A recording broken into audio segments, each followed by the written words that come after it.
The huge crush of so-called volunteers from China had swept across the Yalu into North Korea to check MacArthur's split and ill-organized American advance with terrifying force and surprise.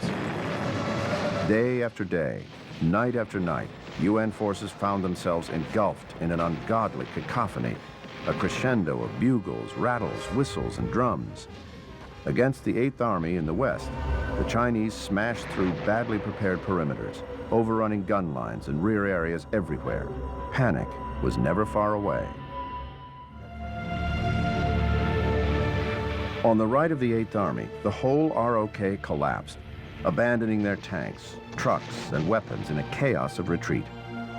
An 80-mile chasm was opening between the 10th Corps in the east and the 8th Army in the west. The Chinese had by now committed 18 divisions.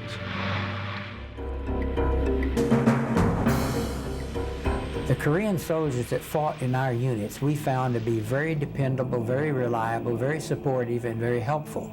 But unfortunately, the Koreans in their own army, they were in a state of their national history where they had just emerged from decades of Japanese domination at a time when the Japanese never permitted the Koreans to rise in society to any point of leadership or responsibility. The order of 2nd Division General Kaiser to move his unit south produced a traffic jam on the narrow road. It moved through a hail of mortar and machine gun fire. Jeeps and trucks slid into ditches, overturned, and spilled the wounded. The passage would be known as the Gauntlet.